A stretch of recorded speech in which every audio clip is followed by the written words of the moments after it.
భక్తుడు భగవాన్ని ప్రశ్నిస్తున్నారండి. ఈ లోకంలో వ్యవహరిస్తున్న మాకు ఎప్పుడు ఏదో ఒక చింత ఉంటూనే ఉంటుంది. దానిని దాటడం ఎట్లాగో తెలియదు. భగవంతుణ్ణి ప్రార్థిస్తాము, అయినా సంతృప్తి చెందము. మేమేమి చేయాలి?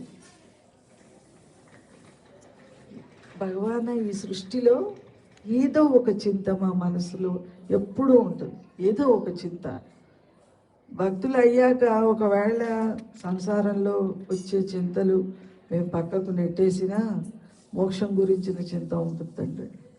అయ్యో, నేను భగవాన్కు దూరం అయిపోతున్నానేమో, అరుణాచలేశ్వరుడికి దూరం అయిపోతున్నానేమో, నా మనసులో ఇలాంటి వాసనలు ఉన్నాయి కదా, నేను ఎలా దగ్గర అవ్వాలి తండ్రికి, ఈ చింత ఉంటుంది. ఏదో ఒక చింత మా మనస్సులో ఉంటుంది. మేమేం చేసినా, పూజ చేసినా, జపం చేసినా, ధ్యానం చేసినా సంతృప్తి చెందలేకపోతున్నాం.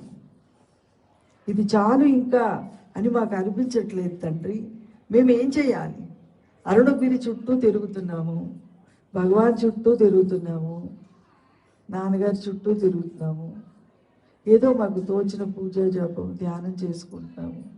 మంచిగా బిహేవ్ చేయాలని అయినంతలో, సాధ్యమైనంతలో మా బిహేవియర్ ప్యాటర్న్ కూడా చాలా సాఫ్ట్గా ఉండేటట్టు చూసుకుంటున్నాం, సరిదిద్దుకుంటున్నాము. అయినా మాకు తృప్తి కలగట్లేదు. అంటే అల్టిమేట్ ట్రుత్ ఏంటో, ఆ ఫైనల్ హ్యాపీనెస్ ఏంటో మేము అనుభవించలేకపోతే కంటిన్యూస్గా, అసలు అనుభవించట్లేదని కాదు, అసలు అనుభవించలేకపోతే ఇలా కూర్చొని వెళ్ళేవాళ్ళు. ఏ సినిమా థియేటర్లోనూ ఉంటాం, ఏ షాపింగ్ సెంటర్లోనూ ఉంటాం, సత్సంగంలో ఎలా కూర్చుంటున్నాము. సో రుచి తెలుస్తూ ఉంది మాకు. అవి విన్నంతసేపు, మేము మననం చేసినంతసేపు, ధ్యానం చేసినంతసేపు రుచి తెలుస్తుంది. కానీ అది కంటిన్యూస్గా జాగ్రత్త అవస్థ అంతా కూడా అలా ఉండిపోవడం లేదు. అందుకని మాకు సంతృప్తి కలగట్లేదు భగవాన్. మేము ఏం చేయాలి తండ్రి అని భగవాన్ని భక్తుడు ప్రశ్నిస్తే, భగవంతుడిని విశ్వసించు. భగవాను ఒకే ఒక్క మాట చెప్పారు, విశ్వాసం పెట్టుకో ఈశ్వరుడు. కదలకు, తొందరగా కదలిపో. నువ్వు ఏం కోరుకుంటున్నావో తెలుసా? ఋషులు, మహాత్ములు ఎంతో సాధన చేసి పొందిన స్థితిని నువ్వు కోరుకుంటున్నావు. వాళ్ళందరూ ఆకులు అలములు తిని అడవుల్లో తపస్సులు చేసి యుగాల తరబడి, పురాణాల్లో చెప్తారండి, నెత్తుల పైన పుట్టలు, చీమలు పుట్టలు కట్టేసి, చెట్లు పెరిగి, చిలకలు గూళ్ళు పెట్టి అలా తపస్సు చేసిన మహాత్ములు ఉన్నారు. నువ్వు అలా తపస్సు చేసి వాళ్ళు ఏది పొందారో అలాంటి స్థితిని పొందాలనుకుంటున్నావు. మరి అప్పుడే కంగారు పడితే ఎలాగా? మనకు గురువు ఏమి అడవులకు వెళ్ళమని చెప్పట్లేదు, తపస్సులు చేయమని చెప్పట్లేదు. సహనంగా ఉండు, భగవంతుడిని విశ్వసించు. ఉన్నాడు అని ఆయన ప్రజెన్స్ని అనుభవించు. ఇప్పుడు నాన్నగారి సమక్షంలో ఉంటే మనం ఎలా కూర్చుంటాము? కనురెప్ప వేయకుండా ధ్యాస అంతే ఆయన వైపు పెట్టి, ఆయన ముఖారం దాన్ని ఎంజాయ్ చేస్తూ, ఆయన చెప్పే వాక్కు, ఏ వాక్కు నోట్లోంచి బయటకు వస్తుందా అన్నట్టుగా ఆయన దగ్గర కూర్చుంటాం కదా. మరి ఆ నాన్నగారే చెప్పారు, నీ హృదయంలో నేను ఆత్మగా ఉన్నాను అని. ఎవ్రీ సెకండ్ నాన్నగారు ఇక్కడ ఉన్నారు అనే ధ్యాసతో జీవిస్తున్నామా? క్వశ్చన్ చేసుకోవాలి. మనకు అందరికీ అనిపిస్తుంది, నేను భగవంతుడి భక్తుడిని అండి, భగవంతుడిని విశ్వసిస్తున్నాను, నేను గుడికి వెళ్తాను, నేను నాస్తికుడిని కాదు ఆస్తికుడిని, నాకు భక్తి ఉంది అనిపిస్తుంది కదా. మరి భక్తి ఉంటే గురువు వాక్కుని నువ్వు కనుక అనుభవిస్తున్నట్లయితే ఎవ్రీ సెకండ్ నా హృదయంలో నాకు గమ్యమైన నా తండ్రి ఉన్నారు, నన్ను చూస్తున్నారు. కనీసం ద్వైతములోనే ఉందామండి. అద్వైతము మనకు తెలియదు ఎలాగాని అనుకోనక్కర్లేదు. గురు భక్తియే అద్వైతాన్ని అనుభవింప చేస్తుంది. మమ్మల్ని నాన్నగారు నాగపూర్ వచ్చినప్పుడు ఏదో మనం నాన్నగారు రూమ్లోకి వెళ్ళిపోయాక అందరం కూర్చొని భక్తులను డిస్కస్ చేసుకుంటాం కదా.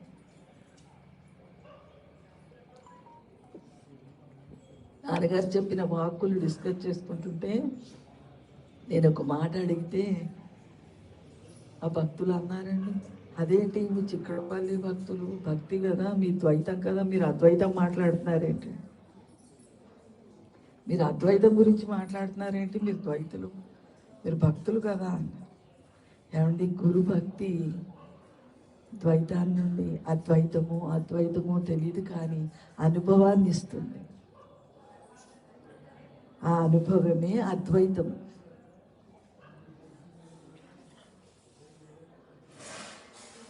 అందుకని ముందు గురువుని అనుభవించి ఒక మాట మాట్లాడితే, నాన్నగారు నన్ను చూస్తున్నారు, ఈ మాట మాట్లాడేటప్పుడు వింటున్నారు నాన్నగారు నా మాట హృదయంలో, ఆయనే ప్రేరేపిస్తున్నారు అన్నది తర్వాత వస్తుందండి. నెక్స్ట్ స్టెప్, ముందు ఆయన నా మాట వింటున్నారు. నేను మాట్లాడితే, నేను పని చేస్తున్నప్పుడు ఆయన నన్ను చూస్తున్నారు, నా ఆలోచనని ఆయన చూస్తున్నారు, ఆయన ప్రజెన్స్ నా లోపల ఉంది, నేను ఆయనకు జవాబుదారి. సో పిల్లలు తప్పు చేస్తారండి, తప్పు చేస్తే తల్లి అదిలిస్తుంది, ఇంకోసారి చెయ్యనమ్మా అంటాడు, అనే వరకు శిక్ష వేస్తుందండి వాడికి. అలాగే మనకు టెండెన్సీస్ వచ్చినప్పుడు, అబ్బా నువ్వు నన్ను వాసనలో పెడితే నేను ఈ వాసన తీసుకోలేను, ఒక బలహీనతలో నన్ను పెడితే ఆ బలహీనత నా అంతటా నేను చేరుకోలేనురా తండ్రి, ఏమి చేస్తున్నావురా అప్ప హృదయంలో ఉంది అని, ఆ హృదయంలో ఉన్నాడని గుర్తించిన వెంటనే బలహీనత పడిపోతుంది, ఆ థాట్ రివర్స్గా వెళ్ళిపోతుంది. వస్తుంది అలా కిటికీలో నుండి తొంగి చూసినట్టుగా మన మనసులోకి మన బలహీనత తెలుస్తుందండి. ఎప్పుడైతే నాన్నగారిని గుర్తించామో ఆ బలహీనత తలకిందులుగా పడిపోతుంది. అయితే మనము బలహీనత వచ్చినప్పుడు నాన్నగారిని పట్టుకోవాలని చూస్తాం, అంతవరకు మన ఇష్టం వచ్చినట్టు మన మనసు చెప్పినట్టు మనం గడిపేస్తాం. గురువు హృదయంలో ఉన్నాడనే ధ్యాసలో నువ్వు ఎవ్రీ సెకండ్ జీవించడానికి ప్రయత్నం చేసినప్పుడు, అప్పుడు మధ్యలో బలహీనత వస్తే అది తెలుస్తుంది నీకు.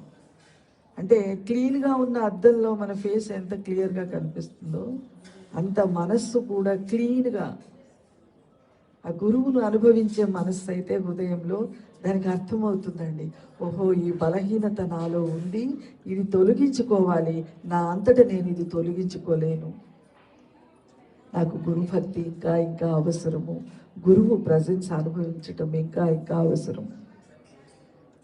భగవాను మనకి ఏవో సాధనలు చెప్పలేదండి, నీ హృదయంలో నీకు అత్యంత సమీపంగా ఉన్న గురువును భగవంతుణ్ణి నువ్వు అనుభవిస్తే చాలమ్మా, నీ జీవితం చక్కదిద్దబడుతుంది అన్నారు. అంటే బార్డర్లో, ఇప్పుడు ఇండియా బార్డర్లో మన పాకిస్తాన్ యుద్ధమైనప్పుడు సోల్జర్స్ యుద్ధం చేశారు కదా, మనకు గెలుపు తెచ్చిపెట్టారు. మన మనసులో అంతకంటే ధైర్యం వస్తుందండి. మన మనసుతో మనము లోపల వచ్చే సంఘర్షణని ఎదుర్కోవడానికి ఒక సోల్జర్ లాగా ఉంటాం లైఫ్లో, భయపడమండి. ఇన్ఫీరియారిటీ కాంప్లెక్స్ ఏమి రాదు మనం, అయ్యో నాలో ఈ నెగిటివ్ థాట్ వచ్చేసింది, నాలో ఈ దోషం వచ్చింది. ఒకసారి ఒక భక్తురాలు నాన్నగారిని అడిగారు, నాన్నగారు చాలా కోపం వస్తుంది నాన్నగారు, కోపానికి గురి కావద్దని మీరు బోధిస్తారు కదా, ఆ థాట్ కోపానికి సంబంధించిన థాట్ కరెక్ట్ కాదని, కోపం అశాంతి తీసుకొస్తుంది అంటారు, మీరు బోధిస్తారు, నాకు కోపం వస్తుంది నాన్నగారు. ఎప్పుడు తెలుస్తుందమ్మా నీకు అన్నారు. కోపం వచ్చి దాంతో తాదాప్యం చెందాక తెలుస్తుంది నాకు కోపం వచ్చింది. కోపం వచ్చే ముందు తెలియట్లా, నా థాట్తో ఐడెంటిఫై అయిపోయి అరిచేసాకో డిస్టర్బ్ అయ్యాకో, అయ్యో నా కోపంతో డిస్టర్బ్ అయిపోయానని తెలుస్తుంది నాన్నగారు. తెలిసిన తర్వాత ఏం జరుగుతుంది, అప్పుడు బాధేస్తుంది నాన్నగారు, అయ్యో కోపం వచ్చింది, అంటే నాన్నగారు ఎంతో వండర్ఫుల్గా ఈజీగా చెప్పారంటే నువ్వు ఆ కోపాన్ని పోగొట్టుకోవాలి. అది జరిగిపోయింది కదమ్మా, దాని గురించి ఎందుకు ఆలోచన. కోపం వచ్చింది, దాంతో ఐడెంటిఫై అయిపోయావు, అది జరిగిపోయింది, జరగాల్సింది జరిగిపోయింది. ఇప్పుడు భగవంతుడిని స్మరించండి, మనసుకు చెప్పు. ఆ టైం అంతా వేస్ట్ అయిపోయింది కదా. మళ్ళీ ఇప్పుడు నాకు కోపం ఎందుకు వచ్చింది, నాకు కోపం ఎందుకు వచ్చింది అని టైం వేస్ట్ చేసుకోకుండా ఆ జరిగిపోయిన దాన్ని వదిలేసి ఇప్పుడు భగవంతుడిని స్మరించు, గురువుని స్మరించు, ఆయన వాక్కుని స్మరించు. ఏది ఇష్టమైతే, కొంతమందికి రూపం ఇష్టం అని, మాకు ఏమీ అక్కర్లేదు, నాన్నగారు రూపం సరిపోతుంది. మా జీవి చెప్తారు, ఇంకా రూపాన్ని వర్ణిస్తుంటే చిక్కడపల్లికి వచ్చి నాన్నగారు ఉడిపి వెళ్ళిన సంగతి వర్ణించారండి గురువయ్యూరు వెళ్ళినప్పుడు. మాకైతే ఇంకా కంప్లీట్గా ఎంత తండ్రిని మిస్ అయిపోయాము. ఆ సెకండ్ మేము అక్కడ లేవు కదా, ఉంటే ఎంత బాగుండేది. కృష్ణుని చూపించేశారు, అంటే నాన్నగారు ఉడిపిలో అక్కడ గురువయ్యూరులో ఎలా నడిచారో కూడా చెప్పేశారు. అంతగా ఆవిడ నాన్నగారు రూపాన్ని ఎంజాయ్ చేసేవాళ్ళు, చేసిన దాన్ని భక్తులకు చెప్పేవాళ్ళు. అలా కొంతమంది గురువు రూపాన్ని ఎంజాయ్ చేస్తారు, కొంతమంది గురువు దగ్గర తీసుకున్న నామాన్ని ఎంజాయ్ చేస్తారు, కొంతమంది గురువు వాక్కును ఎంజాయ్ చేస్తారు. ఏదైనా మనల్ని గమ్యానికి చేరుస్తుంది. మూడు ఎంజాయ్ చేయొచ్చు, కొంతమంది మూడు ఎంజాయ్ చేస్తారు. కాబట్టి భగవంతుడిని విశ్వసించంటే కేవలం ఉన్నాడు అని అనుకోవడం కాదు, ఉన్నవాడిని అనుభవించటం విశ్వాసం. ఇప్పుడు మీరంతా కూర్చున్నారని నాకు తెలుసు, మీ ఎదురుగుండా కూర్చొని మాట్లాడుతున్నారు, ఉన్నారు అని విశ్వసిస్తున్నాను కదా. లేరు అనుకుంటే ఇలా కూర్చోలేను కదా. అలాగే హృదయంలో ఈశ్వరుడు ఉన్నాడు అని అనుకోవడం కాదు, విశ్వసించి అనుభవించు ఆయన. నీకు రిజల్ట్ కూడా అలా వస్తుందండి, అనుభవిస్తే హృదయం. ఈ భక్తుడు మళ్ళీ అంటున్నాడు, మేము శరణంటాము అయినా సహాయం దొరకదు భగవాన్. మేము శరణాగతి చెంది తండ్రి నీకు, కానీ మాకు సహాయం అటు నుంచి అందట్లేదు.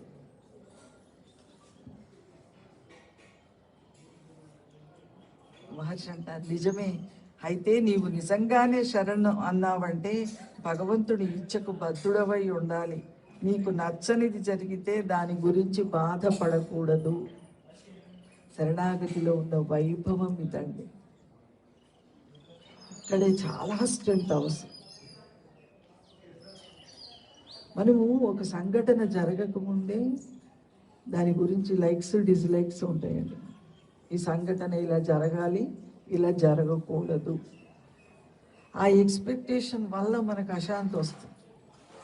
అనుకున్నట్టు జరిగితే నేనే గొప్ప, నా భక్తి వల్ల, నాకు గురువు ఇచ్చిన దయ వల్ల ఇలా జరిగింది. ఒక భక్తురాలు నాతో అన్నారండి, అంటే క్లారిటీ కోసం చెప్తున్నారు, అరుణ నేను భగవాన్ జయంతి జరుపుకోవాలనుకున్నాను రేపు మా ఇంట్లో, భగవాన్కి ఎంత దయ నేనంటే ఏం జరిగిందండి అన్నాను. నేను గేటు బయటికి పూల మార్కెట్కి వెళ్ళి పూలు తెచ్చుకుందాం అనుకున్నాను. గేటు బయటికి వెళ్ళగానే నాకు పువ్వుల బండి ఎదురుగుండా కనిపించింది. సో నా భగవాన్కి నేనంటే ఎంత దయ అన్నారు. నాకు ఎవరన్నా ఏమన్నా చెబితే వెంబడే భగవాన్ దగ్గర నుంచి క్లారిటీ కావాలి. సో భగవాన్ ఇది దయేనా? అప్పుడు భగవాన్ చెప్పారు, అది డెస్టినీలో పార్ట్ అమ్మ. అమ్మ గర్భంలో ఉన్నప్పుడే ఆ టైంకి ఆ బండి ఎదురుగుండా రావాలని, ఈవిడ ఆ గేట్ అవతల దాకా వెళ్ళి పూలు తీసుకోవాలని లిఖించబడి ఉంది. సో ఆ ప్రారంభం కూడా గ్రేసే, ఎందుకంటే బిడ్డకి ఇబ్బంది కాకుండా, ఎక్కువ కష్టపడకుండా పూలు ఇచ్చాడు భగవాన్, అది గ్రేసే. కానీ దేనికి గ్రేస్ అండి? నీ బాడీకి గ్రేస్ అది, నీ బాడీని ఎక్కువ ఇబ్బంది పెట్టలేదు. కానీ నీకు గ్రేస్ ఏంటి? నువ్వు నేను అనే అహంకారం నీకు నశించాలి కదా, అది గ్రేసు. అంతేకాని బాడీకి కంఫర్ట్ దొరకడం గ్రేస్ కాదండి. ఇంకో టైంలో కూడా భగవాన్ చెప్పారు, అక్కడ అసలు ట్రైన్ టికెటే లేదు, ఏదో జనరల్ టికెట్ తీసుకొని 2 టైర్ ఏసీలో పడుకున్నాను. అలా పరిస్థితి వచ్చింది. పడుకొని భగవంతుడి, అబ్బా నీకు ఎంత ధైర్యం నేనంటే, నాకు అసలు టికెటే లేదు, పెద్ద టెన్షన్తో వచ్చాను, రిజర్వేషన్ దొరుకుతుందో దొరకదో అని. నువ్వు మట్టుకి నన్ను ఏసీ 2 టైర్లో పంపిస్తున్నావురా తండ్రి. వెంబడే భగవాన్ అండి. నేనేం టీచ్ చేస్తున్నాను, నువ్వేం ఆలోచిస్తున్నావు? ఎప్పుడు కూడా అండి గురువు రాంగ్ వేలో వెళ్ళనివ్వరండి. సద్గురువు అండి రాంగ్ థింకింగే ఉండదు, కంప్లీట్గా రాంగ్ థింకింగ్ పోతుంది భక్తుడు. కొంచెం కూడా రాంగ్ థింకింగ్, కొంచెం కూడా అయ్యో పాపం అన్నారు గైడ్ చేసే చోట, టీచింగ్ ఇచ్చే చోట మట్టుకే. మిగతా అన్ని విషయాల్లో దయ చూపిస్తారు, కానీ నువ్వు అర్థం చేసుకునే విషయంలో గురువుని ఏమాత్రం తప్పు అర్థం చేసుకుంటే ఊరుకోరాడు. ఆయన అన్నారు, ఇదే గ్రేస్ అంటే, ఇది నువ్వు అమ్మ గర్భంలో ఉన్నప్పుడే పలానా టైంకి నీ బాడీ 2 టైర్ ఏసీలో ప్రయాణం చేయాలని రాసి పెట్టాను, కాబట్టి ఇది బాడీ డెస్టినీ. దీనికి గ్రేస్కు ఏమి సంబంధం? భక్తుడు అయిన వాడికి డెస్టినీ ఉంటుంది, భక్తుడు కాని వాడికి డెస్టినీ ఉంటుంది, ఒక జంతువుకు డెస్టినీ ఉంటుంది, ఈ భూమి మీదకి శరీరం ధరించిన ప్రతి జీవుడికి డెస్టినీ ఉంటుంది. ఆ డెస్టినీ అడిగినా అడగకపోయినా ఈశ్వరుడు అదే డెస్టినీని వాడు అనుభవించేట్టుగా చేస్తుంటాడు. పరమాత్మ హృదయంలో ఉన్నది ఎందుకంటే ఆ బాడీ డెస్టినీ ప్రకారం వాడికి థాట్ ఇవ్వడానికి. ఇప్పుడు ఇక్కడ మన అందరం కూర్చోవడం మన డెస్టినీ అండి. సో ఇక్కడికి రావాలనే తలంపించి, కూర్చోవాలనే తలంపిస్తే కూర్చున్నాం కదా. ఆ థాట్ లేకపోతే, నాన్నగారు అనేవారు, అమ్మ బాడీ ఉండి మైండ్ సరిగ్గా పనిచేయకపోతే వాళ్ళని పిచ్చోళ్ళు అంటారు, మైండ్ ఉండి వాడికి బాడీ లేకపోతే దయ్యం అంటారమ్మా. ప్రాపర్గా ఇది ప్రాపర్ బిహేవియర్ మనలో ఉందంటే అది ఎవరి వల్ల ఉందండి? ఒక థాట్ వచ్చినప్పుడు ఆ థాట్ని స్వీకరించాలా వద్దా అనేది డెస్టినీ నిర్ణయిస్తుందండి, మనం కాదు. మనమేమనుకుంటాం, మన బుద్ధి బాగా వివేకం పెంచుకొని మనం నిర్ణయం తీసుకుంటాము. వివేకం ఏంటో తెలుసా అండి? కర్త నేను కాదని గుర్తించడం వివేకం అండి. భగవంతుడు యజమాని ఉన్నాడు, వాడి వల్ల ఈ దేహం నడుస్తూ ఉందని గుర్తించటం వివేకం. కానీ నా ఆలోచనని నా బుద్ధితోటి ఇది చెయ్యాలా, ఇది చెయ్యాలా, ఇది మానేయాలా, ఇది మానేయాలా, ఎప్పుడు అండి ఆ సంకల్ప వికల్పాలలో చిక్కుకోవడం వివేకం కాదండి. ఒకవేళ నువ్వు చేసింది కరెక్టే అయినప్పటికీ ఆ థాట్తో నిన్ను ఐడెంటిఫై చేయించిన వాడు ఈశ్వరుడే, లేకపోతే అది జరగదు. సో భగవంతా అన్నాను, మరి ఇది డెస్టినీ అయితే భక్తి ఎందుకు అని. దేనికి భక్తి? అందరికీ డెస్టినీ ఉంటుంది అంటున్నావు కదా, అందరి డెస్టినీ ప్రమేయం లేకుండా భగవంతుడు నడిపిస్తాడు అంటున్నావు, మరి భక్తి ఎందుకు తండ్రి? భక్తిని ఎక్కడ వాడుకోవాలి? నేను మనకి డబ్బులుంటే వివేకంగా వాడుకోవడం నేర్పిస్తారు కదా తల్లి తండ్రి, మరి ఇక్కడ భక్తి అనే సంపత్తిని నేను ఎక్కడ వాడుకోవాలి అంటే మహర్షి అన్నారు, నిన్ను బాడీతో కలపడానికి కాదు, బాడీ నుంచి నువ్వు విడిపోవడానికి భక్తిని వాడుకో. నీ గురుభక్తిని నీ బాడీ థాట్తో విడిపోవడానికి వాడుకో, కానీ బాడీ థాట్తో కలవడానికి కాదు. సో ఏం చెయ్యాలి భగవాన్? అది విడిపోవాలంటే నేనేం చేయాలి?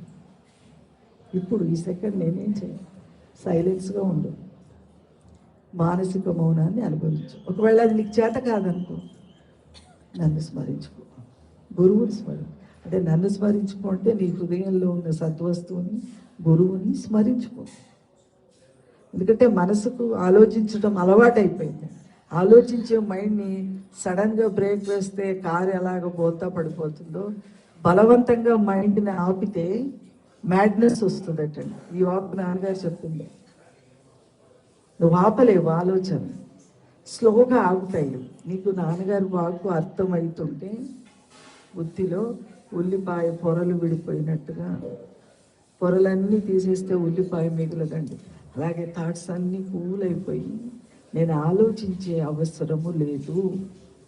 ఏ పని జరగాలో ఆ టైంకి ఆ థాట్స్ సప్లై అయిపోయి ఆ పని జరిగిపోతుంది. ముందుగా భగవంతుడు చెప్పడు, పర్మిషన్ అడగడండి. ఇప్పుడు మేము 2 o'clock సత్సంగం అనుకున్నాం. 2 తర్వాత ఏదో ఒక టైంకి వచ్చి కుర్చీలో కూర్చున్నాం. ఏ టైంకు కూర్చుంటాను నేను అనేది నాకు తెలియదు, భగవాన్కి తెలుసు. భగవాన్ చెప్పారు, జయ మేము 2 గంటలకు అనుకున్నాం, కానీ కుర్చీలోకి ఏ టైంకి రావాలో అదే టైంకి ఈ బాడీని తీసుకొచ్చి ఇక్కడ కూర్చోబెడతాడు. నన్ను పర్మిషన్ అడగడు. అరుణ నువ్వు ఈ టైంకి వెళ్ళి కూర్చుంటావా, ఈ టైంకి అని చెప్పమంటావా, భక్తులకి అనౌన్స్ చేయించమంటాం, ఇలా ఏమి భగవాన్ అడగరండి. ఎందుకు అడగరంటే ఈ సొత్తు ఆయనది, లోపల శక్తి ఆయనది. ఆయన ఏది అనుకుంటాడో అంటే డెస్టినీ ప్రకారం బాడీకి ఏది ఉందో 100%గా అదే జరుగుతారు. బాడీ విషయంలో, ఇంద్రియాల విషయంలో, ఇంద్రియాలన్నీ కలిపితే బాడీ అని, కర్మేంద్రియాలను కలిపితే బాడీ, కర్మేంద్రియాలు పంచభూతాలు ఈశ్వరుడితో కలిస్తే అది బాడీగా మారిపోయింది, ఈశ్వరుడు ఉండడం వల్ల. సో భగవాన్ అంటున్నారు, నువ్వు నిజంగా శరణన్నావంటే భగవంతుడి ఇచ్చటకు భక్తుడివై ఉండాలి. భగవంతుడి ఇచ్చకు అంటే ఈశ్వరుడు నిర్ణయంలో ఏముందో నీకు ముందు చెప్పడు, నీకు ముందు తెలియదు, నువ్వు ముందు తెలుసుకోవాలని అనుకోకు. నాన్నగారు అనే జాతకాలు చూపించుకోకుండా అమ్మా, మీకు భక్తి ఉంటే ఎవరికి చేతులు చూపించుకోకండి. ఈశ్వరుడి మీద భక్తి ఉన్న తర్వాత మనం ఎవరి చేతిలో ఉన్నామండి? యూనివర్సల్ హీరో మనవాడు, ఆయనకు అసాధ్యం ఏముందండి? నిన్ను అన్ని ఆపదల నుండి, అన్ని ప్రమాదాల నుండి, అన్ని యాక్సిడెంట్ల నుండి, అన్ని సంఘటనల నుంచి నిన్ను కాపాడగల శక్తి ఆయనకు ఉంది. ఆయన ఒకవేళ కాపాడేవాలి అని అనుకోకపోతే, ఆ డెస్టినీ రాయకపోతే మనం ఇప్పటి వరకు జీవించి ఉండేవాళ్ళమే కాదు. ఎన్ని ప్రమాదాలు తప్పిపోయాయో మనకు. నీవు నిజంగానే శరణన్నావంటే భగవంతుని ఇచ్చకు బద్ధుడవై ఉండాలి. నీకు నచ్చనిది జరిగితే దాని గురించి బాధపడకు. శరణాగతి చెందిన భక్తుడికి ఇది నాకు నచ్చట్లేదు అనే తలంపే మనస్సులో రాకూడదు. ఎందుకు రాకూడదు? వస్తే ఏమవుతుంది? నీ మైండ్ యాక్సెప్ట్ చెయ్యదండి. ఎవరు ఏది జరిపినా అది కరెక్ట్గానే ఉంది, ఎవరు ఏది మాట్లాడినా అది కరెక్టే.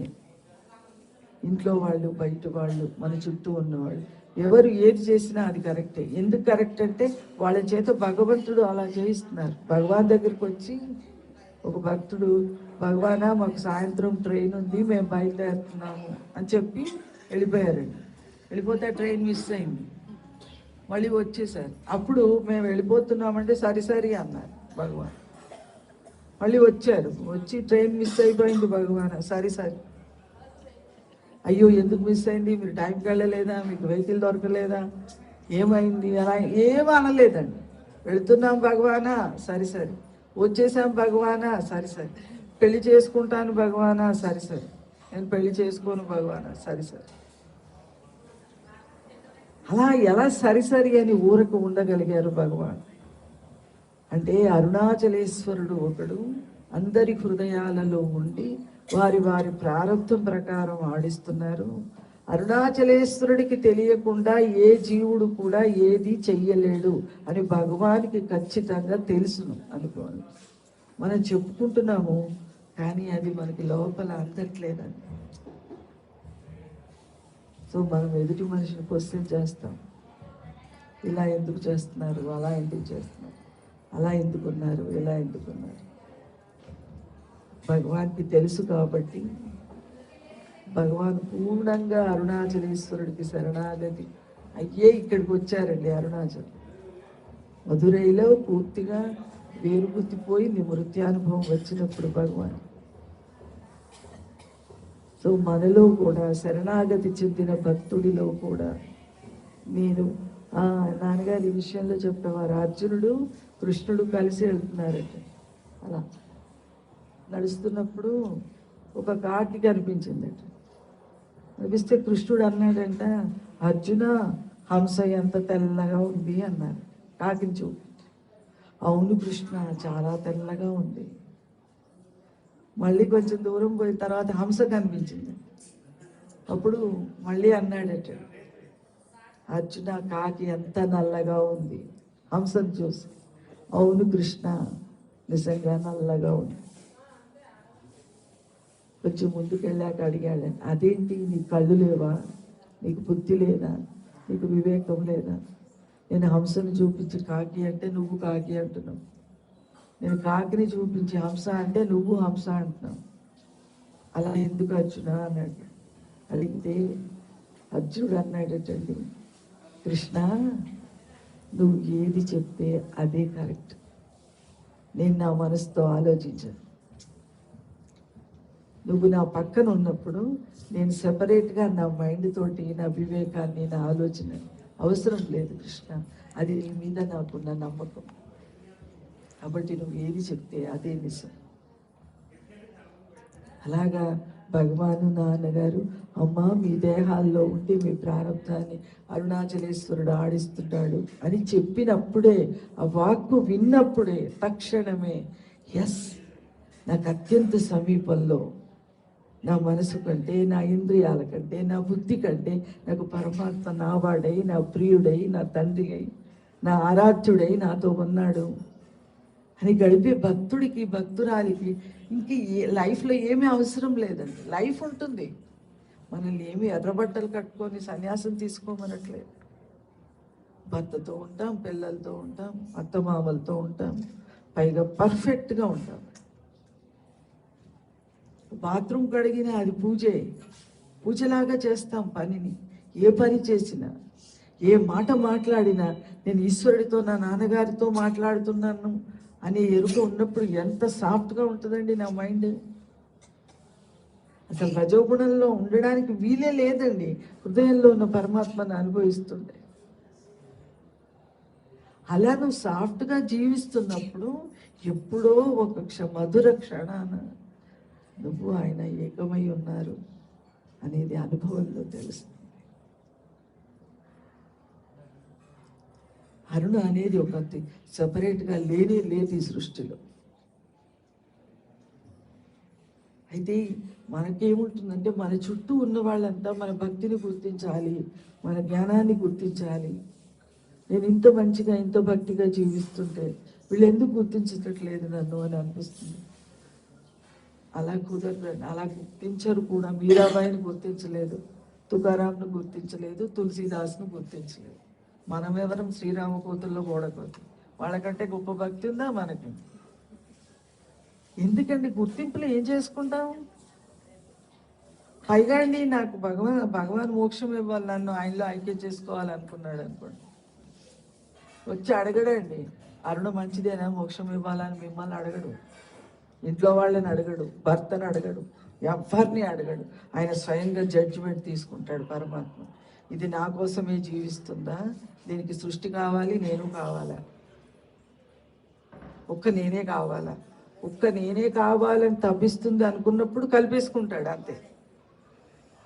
ఎంతమంది అహంకారాలను తృప్తిపరుస్తామండి మనం? వాళ్ళు మెచ్చుకోవాలి, వీళ్ళు ఎదురుగుండా మెచ్చుకుంటారు, వెనకాల విమర్శిస్తారండి. అది అహంకారం, మనసు చేసే చేష్ట అంతే. మనము అలాగే ఉన్నాం కదా. నాన్నగారి దగ్గర రాకముందు ఇప్పుడు కొంచెం భయపడతామేమో విమర్శించడానికి. అయ్యో ఎవరినైనా విమర్శిస్తే నాన్నగారికి దూరం అయిపోతాను, నాన్నగారు వింటున్నారు, తప్పు మాట్లాడకూడదు. వాళ్లకు ఒక టైం వస్తుంది, మారిపోయే టైం. కాబట్టి ఇంట్లో వాళ్ళంతా నా గురించి బాగా అనుకోవాలి, భక్తురాలు అనుకోవాలి, నా పిల్లలు నన్ను గుర్తించాలి, నా భర్త గుర్తించాలి, అత్తమామలు గుర్తించాలని అనుకోవద్దండి. నాన్నగారు చెప్పారు ఒకసారి, నిజమైన భక్తుడికి ఇంట్లో వాళ్ళందరూ ఆపోజిట్గా తయారవుతారు. ఫస్ట్ నీ భక్తి నిజమైతే అపోజిషన్ ఇంట్లోంచే మొదలవుతుంది. ఎందుకంటే నువ్వు అలా భక్తిగా ఉండడం వాళ్ళకి ఇష్టం ఉండదు. నువ్వు కనుక శాంతిని, ఆనందాన్ని అనుభవిస్తుంటే నువ్వు చెప్పకుండానే వాళ్ళు మారిపోతారు ఇంట్లో వాళ్ళు.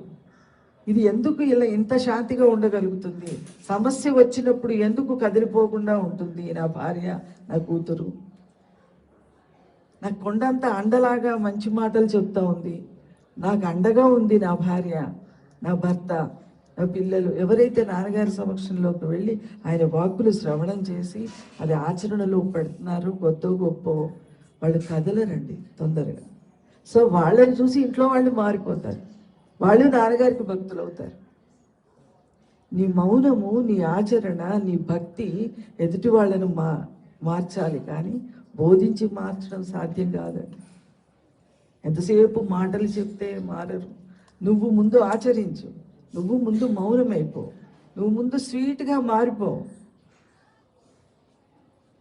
అప్పుడు ఎక్కడి నుంచి మనం ఏదన్నా స్వీట్ కొనుక్కుంటే, ఓ మంచి చీర కొనుక్కుంటే ఎక్కడ కొన్నారండి అని అడుగుతాం వెంబడే కదా.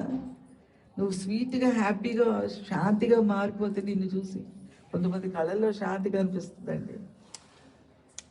Face is the index of the mind అంటారు కదా. కొంతమందిని చూస్తుంటే హ్యాపీనెస్, ఆ పీస్, ఆ లవ్ తెలుస్తుంది ఫేస్లో. ఎందుకంటే వాళ్ళ జీవన విధానం అది. మనకి ఎవరు చెప్పక్కర్లే. కొద్దిగా నాన్నగారికి దగ్గరైతేనే, మల్లెపువ్వు తోటకి దగ్గరైతే మల్లెపువ్వు వాసన ఎలా వస్తుందో, హృదయానికి దగ్గరైన భక్తుడికి పవిత్రత అలా వస్తుంది.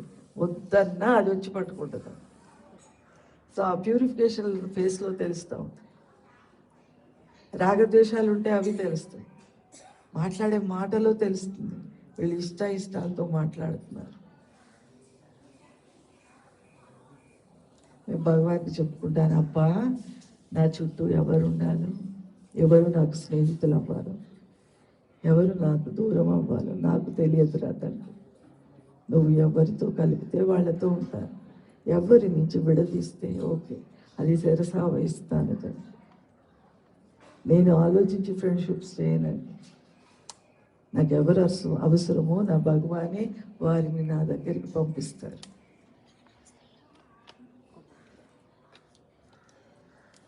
నీకు నచ్చనిది జరిగితే దాని గురించి బాధపడకూడదు.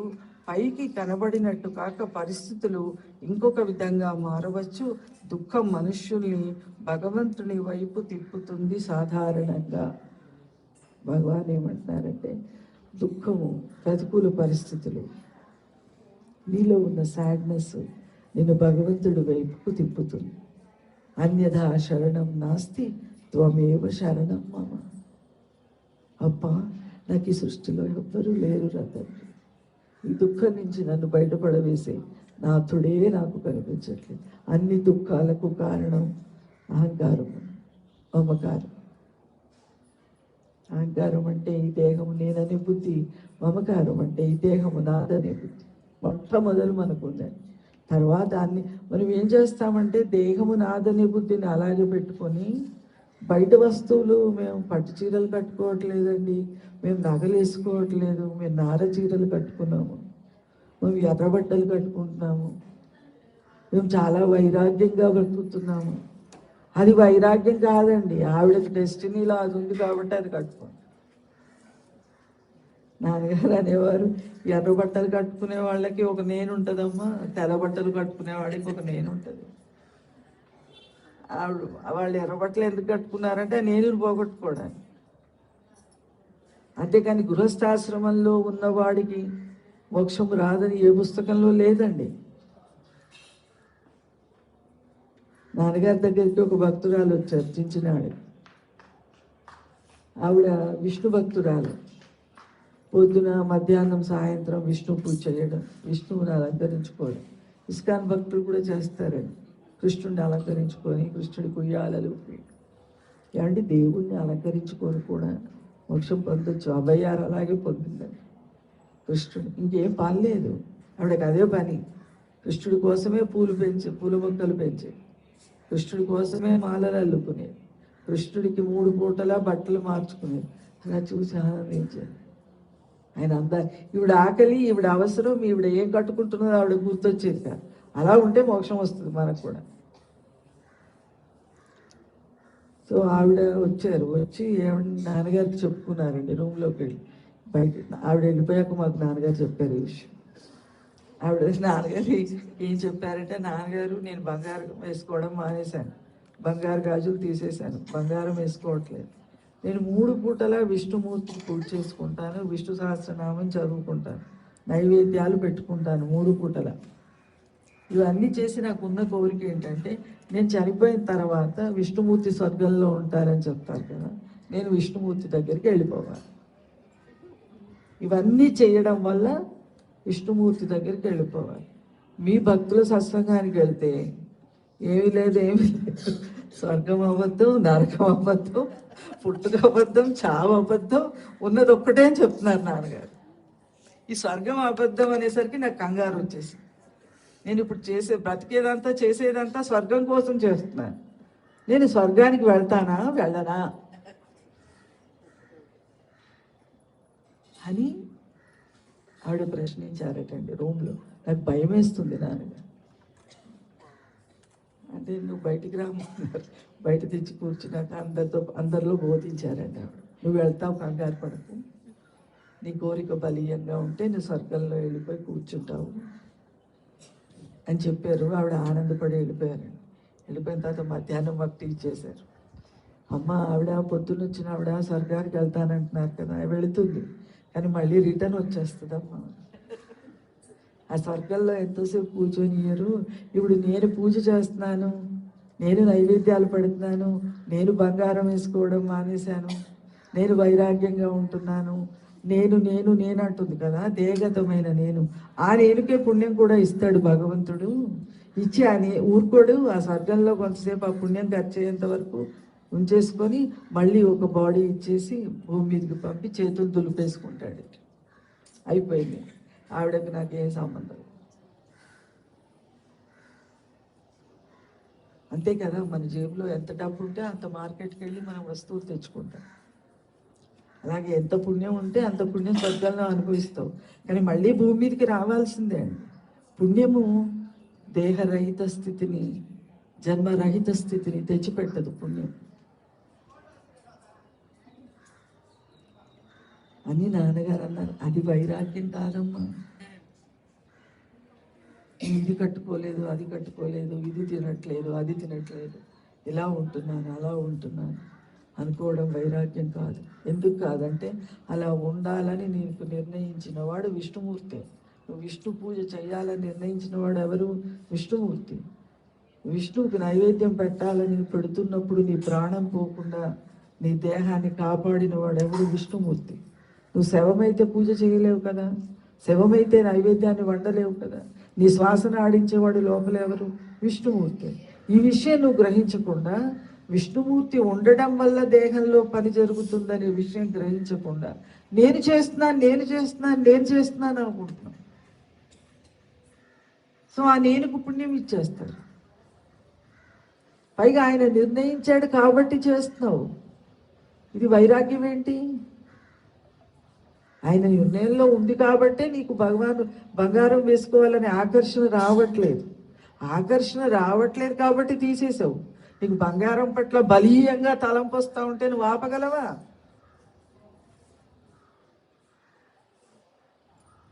ఏమన్నా టెండెన్సీ మనలో ఉంటే ఆ వస్తువు ఎదురుగా ఉన్నప్పుడు మన మైండ్ వెళ్ళి దాని మీద వాళ్తుందండి. అంతవరకు అడగదు, కానీ మనకు అందుబాటులో ఉన్నప్పుడు మన మనసు వెళ్ళి దాన్ని కోరుకుంటుంది. అది దాన్నే టెండెన్సీ, వాసన అంటాము. వైరాగ్యం అంటే మనసుకు సంబంధించింది కానీ దేహానికి సంబంధించింది కాదమ్మా అని ఆ రోజు చెప్పారు నాన్నగారు. మనసులో ఈశ్వరుడే కర్త, ఈశ్వరుడే యజమాని అనే ధ్యాసలో జీవిస్తే అది వైరాగ్యం. అది ఏమైనా కట్టుకొని ఒకదాని పట్ల ఇష్టం, లైక్ డిస్లైక్ లేకుండా కట్టుకో. నీ డెస్టినీలో ఏది ఉంటే అది కట్టుకుంటాం. కొంతమంది 40,000 రూపాయల చీర కట్టుకుంటే కొంతమంది 200 రూపాయల చీర కట్టుకోవచ్చు. భగవంతుడికి ఏం తేడా? ఇది 40,000 కట్టుకున్న వాడిని లోపలికి రామని హృదయంలోకి తొందరగా పిలుచుకోడండి ఈశ్వరుడు. అలా అయితే అనిల్ అంబానీకి, ముఖేష్ అంబానీకి పాటికి మోక్షం వచ్చు. నాన్నగారు వాళ్ళ ఇద్దరి గురించి కూడా చెప్పారండి. ధీరుభాయ్ అంబానీ పోయిన తర్వాత ఇద్దరు బ్రదర్స్ తిరుపతికి వెళ్ళారట పైకి. వాళ్ళు ఫస్ట్ టైం వెళ్ళారట ధీరుభాయ్ అంబానీ పోయిన తర్వాత. అంటే ఎవరైనా దేవుణ్ణి సాధారణంగా ఎందుకు వెళ్తారు దేవుడి దగ్గర కంటే? బాహ్యమైన దుఃఖాలు పోగొట్టుకోవడానికి, నీడ్స్ ఏమన్నా ఉంటే, డిజైర్స్, నీడ్స్ కూడా కాదు, డిజైర్స్ ఉంటే తీర్చుకోవడానికి దేవుడు గుర్తొస్తాడు. వాళ్ళు ఫస్ట్ టైం వెళ్ళారంట. అయితే జర్నలిస్టులు ఊరుకోరు కదమ్మా, వాళ్ళ ముందర మైక్ పెట్టేసి మీరు ఇన్ని సంవత్సరాలు రాలేదు, ఇప్పుడు ఎందుకు వచ్చారని అడిగారు వాళ్ళిద్దరు. ఈ మాట చెప్పి నాన్నగారు ఏమన్నారంటే, తిరుమల తిరుపతి భగవంతుడికి వచ్చే ఆదాయం, నెల రోజుల్లో వచ్చే ఆదాయం వాళ్ళకి ఒక్క రోజులో వస్తుంది. సో మెటీరియలిస్టిక్గా అడగడానికి వాళ్ళకి ఏమీ అవసరం లేదు భగవంతుడు. మరి ఎందుకు వచ్చారు మీరు అని జర్నలిస్టులు వాళ్ళని అడిగినప్పుడు వాళ్ళు చెప్పిన సమాధానం, మేము శాంతి కోసం వచ్చాం. అంటే వాళ్ళు ఆస్తి పంపకాలు ఏవో జరిగినాయి, ఇద్దరు అశాంతిగా ఉన్నారు బ్రదర్స్, శాంతి కావాలి. అప్పుడు దేవుడు గుర్తొచ్చాడండి వాళ్ళు. అప్పుడు ఈ మాట నాన్నగారు చెప్పినప్పుడు నాకు అనిపించిందండి, వాళ్ళకంటే గొప్ప శ్రీమంతులం నాన్నగారు మేము. ఎందుకంటే మా గురువు మాకు శాంతి కోసం మేము వెతుక్కోకుండానే మాకు శాంతిని అందిస్తున్నారు. ఎవడు శ్రీమంతుడండి? ముఖేష్ అంబానీ, అనిల్ అంబానీ కాదు. ఎవరు శాంతిగా ఉంటారో వాళ్ళు అందరికంటే శ్రీమంతులండి. అది సంపద అండి. సంపద ఏంటంటే ఆనందము, శాంతి, సుఖము. బాహ్య జీవితం ఎలాగ ఉన్నా డిస్టర్బెన్స్ లేకుండా వాడు లోపల సుఖంగా, ఆనందంగా, శాంతిగా ఉండగలిగితే అదండి సంపద. సో మనము బాహ్యంగా వైరాగ్యం అంటే ఏమీ అనుభవించకుండా ఉండటం వైరాగ్యం కాదు. అనుభవించడానికి కారణం భగవంతుడు. ఎవ్రీ మూమెంట్ భగవానా భగవాన్. మన బాడీకి ఏది, ఎలాంటి పరిస్థితి వచ్చినా, అది ఏది అనుభవించాల్సి వచ్చినా, సుఖం అనుభవించాల్సి వచ్చినా, కష్టం అనుభవించాల్సి వచ్చినా, ఇది భగవాన్కి తెలియకుండా రావట్లేదు. భగవాన్ వల్లనే, భగవాన్ లోపల ఉండటం వల్ల ఈ బాడీ ఇది అనుభవిస్తోంది అని ఎరుకలో జీవించిన వాడు ధన్యుడండి. వాడు నిజమైన భక్తుడు. వాడిని చూసి పొంగిపోతాడు. ప్రహ్లాదుడిని చూసి ఎలాగైతే నారాయణుడు పొంగిపోయాడు, అలాగ మనల్ని చూసి మనము నోటితో మా నాన్నగారు, మా నాన్నగారు, మా నాన్న, మేము నిన్న రూమ్లోకి వచ్చినాం 2-3 గంటలు చెప్పేసుకున్నాం. మా నాన్నగారు, మా నాన్నగారు ఇలా అనేవారు, నాన్నగారు ఇలా మాట్లాడేవారు, నాన్నగారు ఇది చెప్పేవారు, నాన్నగారు అది చెప్పేవారు. అలా ఎంత సబ్జెక్ట్ చెప్పుకున్నా నాన్నగారి గురించి చెప్పుకుంటే మాకు అదొక తృప్తి అండి. ఆ ప్రజెన్స్ని మళ్ళీ అనుభవించాం మేమంతా. ఒక టైం తెలియలేదు. సో భక్తుడు గురించి, ప్రహ్లాదుడి లాంటి భక్తుడి కోసం భగవంతుడు కూడా ఎక్కడ ఎక్కడ ఎక్కడ ఎక్కడ అని చూస్తుంటాడండి లోపల హృదయంలో. మరి నా నాన్నగారికి నేను అలాంటి భక్తురాల్ని కావాలి. ఎవరికి వాళ్ళమే అనుకోవాలండి. ఈ డెసిషన్ ఎవరికి వాళ్ళమే తీసుకోవాలి. నేను ప్రహ్లాదుడిలాగా తండ్రి నీ కోసం జీవించగలిగితే చాలు ధన్యం. ఏమీ వద్దురా అప్ప, నీ ఉనికి చాలురా, చాలు చాలు, ఇది మాత్రము చాలు. నా హృదయంలో ఉన్నావని నువ్వు చెబితే నా బుద్ధికి తెలుస్తూ ఉంది. ఉండడం చాలురా తండ్రి. ఉన్న తర్వాత నువ్వు ఏదో చేయడం కాదు, ఉండడమే చాలు. నిన్న మనసుకు చెప్పుకుంటానండి, సృష్టిని అంతా పరిపాలించే శివయ్య నా హృదయంలో సెద తీరుతున్నాడు అండి. ప్రతి జీవుడి గురించి చూడాలి కదా. చీమ గురించి చూడాలి, దోమ గురించి చూడాలి. ఈ సృష్టిలో ఎన్ని జీవరాశులు ఉన్నాయి, 84 లక్షల కోట్ల జీవరాశులు. అందరినీ ఆయనే చూడాలి. పైగా ఎవ్రీ సెకండ్ చూడాలి.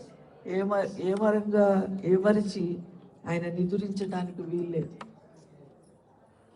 మనం ఏదో సుప్రభాతాలు చదువుతాం, ఆయన పడుకున్నాడు లేపాలి, కానీ ఆయన పడుకుంటే మన ప్రాణం పోతుందండి. మనం పడుకుంటే మన శ్వాస తిప్పుతున్నాడు ఆయన పడుకోకుండా.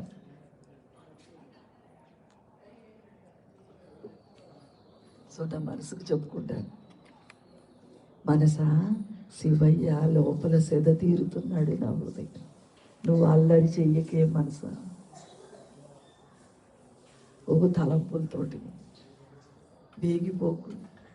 తలంపులే ఆయనకు డిస్టర్బెన్స్ అని. మైండ్ సైలెన్స్ అయిపోతే లోపలంతా కామ్గా ఉంటుంది. సో మనం ఇంట్లో ఎవరైనా పెద్దవాళ్ళు పడుకుంటే పిల్లలకి చెప్తాం, అల్లరి చేయకండి, అల్లరి చేయకండి. నాన్న అలసిపోయి వచ్చారు, నాన్న డిస్టర్బ్ చేయొద్దని తల్లి చెప్తుంది కదా, అలాగే మన మనసుకు మనం చెప్పుకోవాలి. నా అప్ప నిద్రిస్తున్నాడు, లోపల సెద తీరుతుంది, నిద్రిస్తున్నాడు కదా, రెస్ట్ తీసుకుంటాడు. కనీసం నా హృదయంలో ఉన్న శివయ్యకు నేను రెస్ట్ ఇవ్వాలి కదా. ఏంటండి ప్రేమ అంటే ఏంటండి? ఎలా వ్యక్తం చేస్తావు నువ్వు భగవంతుడికి ప్రేమని?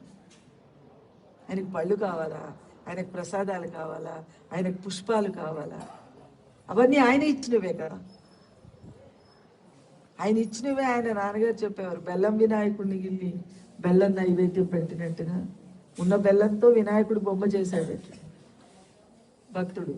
చేసి పూజ అంతా అయిపోయాక నైవేద్యానికి ఏమి లేదండి, ఇంకా ఏం పెట్టాలంటే అప్పుడు తొండం గిల్లి ఎదురుగుండా పెట్టాడు. బెల్లం వినాయకుడు కదా, ఆ తొండం గిల్లి ఎదురుగుండా పెట్టి నైవేద్యం అనుకోదండి. అలాగే మనం చేసే పూజలు అన్నీ అంతే అండి. ఆయన ఇచ్చిన నీళ్ళే ఆయన నెత్తి మీద పోస్తాం. గంగమ్మని ఆయన ఇచ్చాడు, నీటిని ఆయన ఇచ్చాడు, మళ్ళీ తీసుకెళ్ళి ఆయన నెత్తి మీద పోసి నీకు అభిషేకం చేశానంటాం. ఆయన ఇచ్చే ప్రకృతిలో ఉన్న పుష్పాలను తీసుకెళ్ళి ఆయనకు పెట్టి అప్ప నీకు పూజ చేశానంటాం. అన్నిటికంటే ఆయన ఇచ్చిన దేహాన్ని వాడుకుంటున్నాం. ఆయన ఇచ్చాడు, ఆయన సొత్తును గుర్తించకుండా నీకోసం వినియోగిస్తున్నానంటాం. ఈ అజ్ఞానాన్ని తీసేయడానికే గురువు కావాలి. మనకి గురువు అవసరము. భగవాన్ దగ్గరికి వచ్చి జిడ్డు కృష్ణమూర్తి గారు గురువు అవసరం లేదని చెప్తున్నారు భగవాన్ అనంటే, భగవాన్ అంటారు వారికి అవసరం లేదేమో, అందరికీ అవసరం లేదని వారు ఎలా చెప్పగలరు?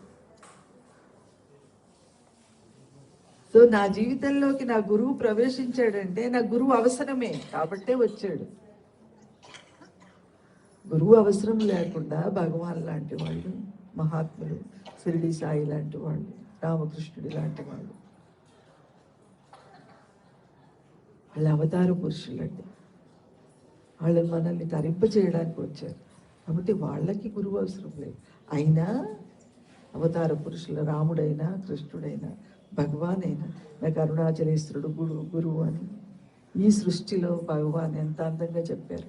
ఈ సృష్టిలో దేనితోనైనా నాకు అనుబంధం ఉందంటే అది కేవలం అరుణగిరి, అరుణాచలం. 50 సంవత్సరాలు భగవాన్ గిరి మీద ఉన్నారు ఈ అరుణాచలంలో. అరుణాచలం వచ్చాక 50 years ఉన్నారు భగవాన్. సో భగవాన్ అన్నారు, తలపు వచ్చాక కంట్రోల్ చేసుకోవడం కాదు థాట్ని, అది అరుణాచలం వీడి ఎక్కడికైనా వెళ్ళాలనే థాటే నాకు రాలేదు.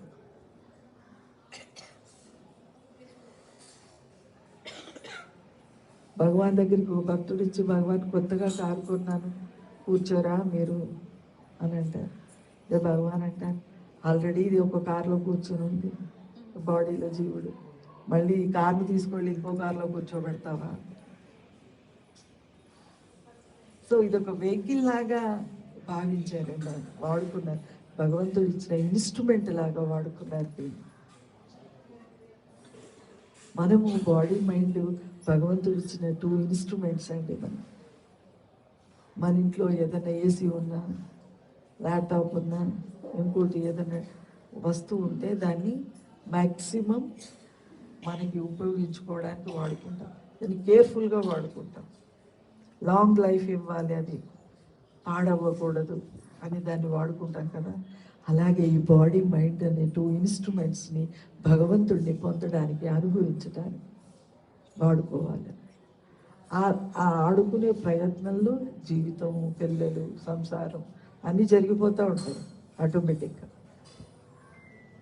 నేను భగవంతుడి గురించే ఆలోచిస్తూ కూర్చుంటే పనులు అవుతాయా? ఎస్ అవుతాయి, పర్ఫెక్ట్గా అవుతాయి.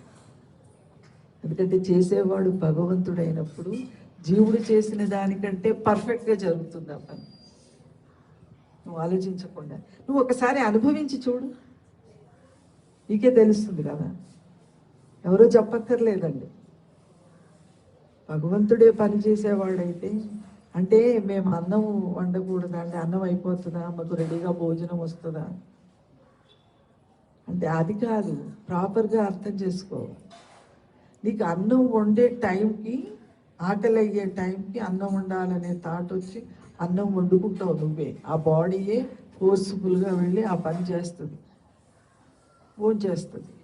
కానీ నువ్వు పొద్దస్తమానం ఏం వండుకోవాలి, ఏం తినాలి, ఏం వండుకోవాలి, ఏం తినాలి, ఫ్రిడ్జ్లో ఏం కూరలు పాడైపోతున్నాయి ఈరోజు.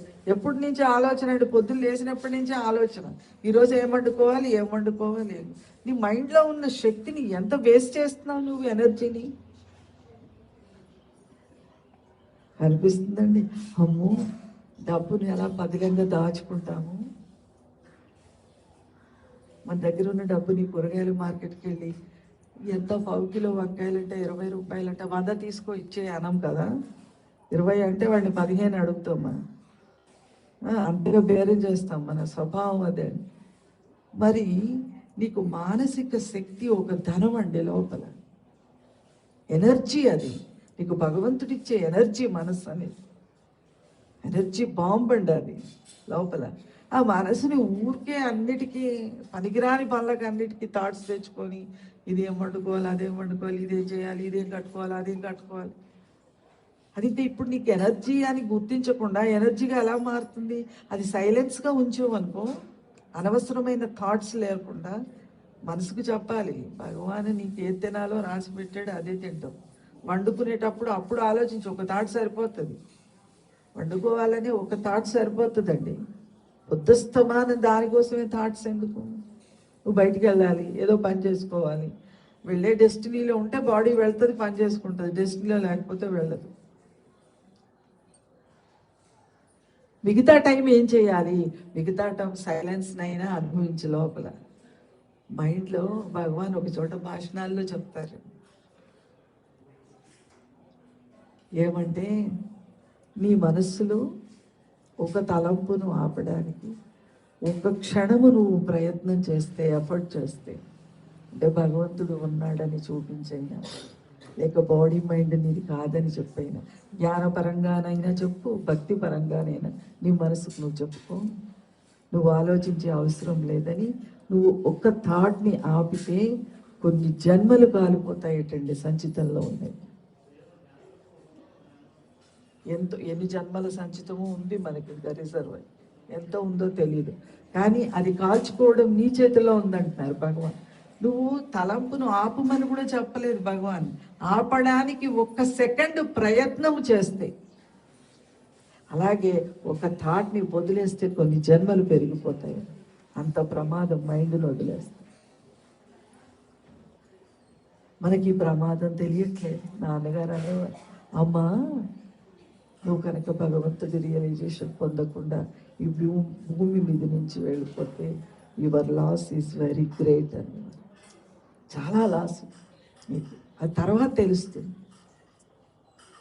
మనకి జీవితంలోకి ఎంత బోధ చేసే గురువు వచ్చారు, ప్రేమించి శక్తినిచ్చే గురువు వచ్చారు.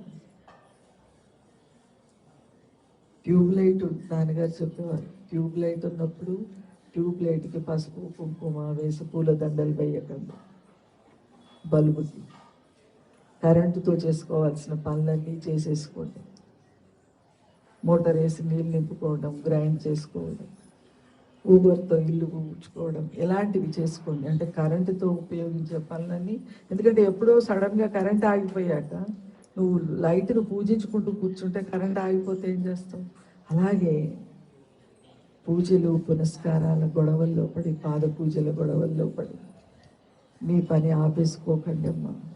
మీరు శుద్ధి పొందాలి, మీరు పవిత్రులు అవ్వాలి, మీరు భగవంతుడిని అనుభవించాలి. మీ మరణం వచ్చేలో ఇద్దరు లేరు, లోపల ఉన్నది ఒక్కడే అని గురువు చెప్తుంటే ఆ ఒక్కడు ఎవరు? భగవానా, అరుణనా? అరుణే క్వశ్చన్ చేసుకోవాలి.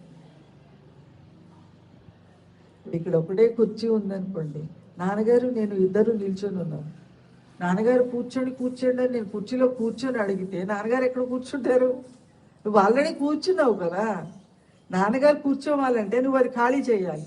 అలాగే నీ మనస్సులో నేను ఉన్నాను, భగవంతుడు ఉన్నాడంటే కుదరదు. ఒక్కడే ఉంటారంటండి లోపల. ఆ ఒక్కడే ఎవరు? నువ్వుంటావా, నీ భగవంతుడు ఉన్నాడా తెలుసుకోవడం భక్తి. భక్తి అందుకే, జ్ఞానం అందుకే, పూజలు జపాలు ధ్యానాలు అందుకే. చివరిగా ఒక మాట చెప్పి ఆపేస్తానండి. నాన్నగారు అనేవారు, అమ్మ నీ నిన్ను కూడా చెప్పుకున్నాం అన్నమాట. అంటే గురువాకు ఎన్నిసార్లు చెప్పుకున్నా అది నిత్య నూతనంగానే ఉంటుంది. ఆకలేస్తే రోజు అన్నం తింటున్నాం కదా, పుట్టినప్పటి నుంచి అన్నం తింటున్నాం. ఎప్పుడన్నా ఎందుకు అన్నం తినడం అనిపించిందా? రోజు తినే అన్నమే కదా, ఎందుకు తినడం అనిపించిందా? మరి ఎందుకు సత్సంగం అంటే? నువ్వు బాగుపడిపోయావా?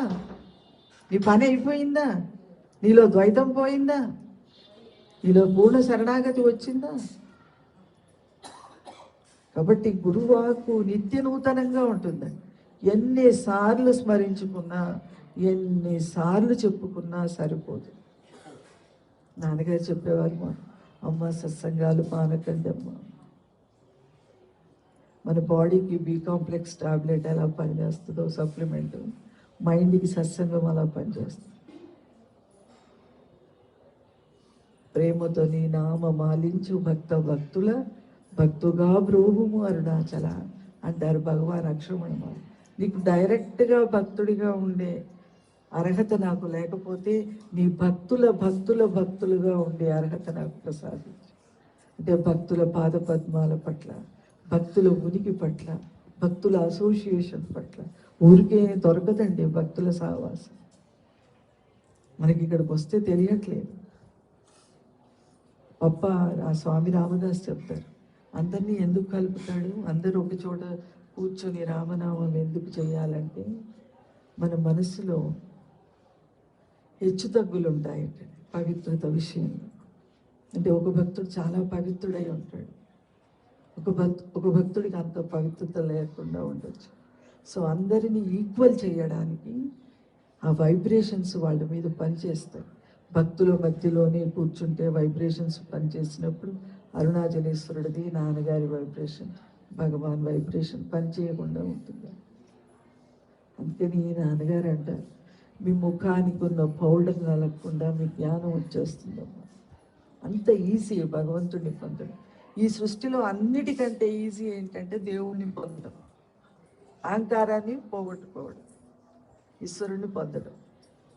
అయితే ఈశ్వరుణ్ణి పొందే ప్రయత్నంలో అహంకారాన్ని పోగొట్టుకోమని గురువు బోధ. అయితే మనం ఏం చేస్తున్నామంటే ఈశ్వరుణ్ణి మరిచిపోయి, ఈశ్వరుడి ఉనికిని మరిచిపోయి అహంకారాన్ని పోగొట్టుకోవాలని ఎన్నో ప్రయత్నాలు చేస్తున్నాం. ఈశ్వరుని పొందటం ఈజీ. నువ్వు ఈశ్వరుని పొందితే, ఈశ్వరుణ్ణి అనుభవిస్తూ ఉంటే డే టు డే లైఫ్లో అహంకారాన్ని తెలియకుండా రాలిపోతుంది. అసలు అహంకారానికి ఉనికే లేదనే విషయం నీకు అర్థమవుతుంది. ఇద్దరు లేరు, ఉన్నది ఒక్కటే అని నీ అనుభవంలో తెలుస్తుంది.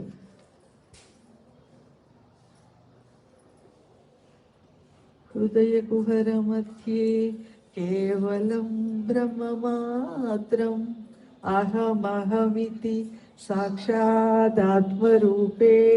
భాతి హృది విషమనసాస్వం చిన్వతామజ్జతావా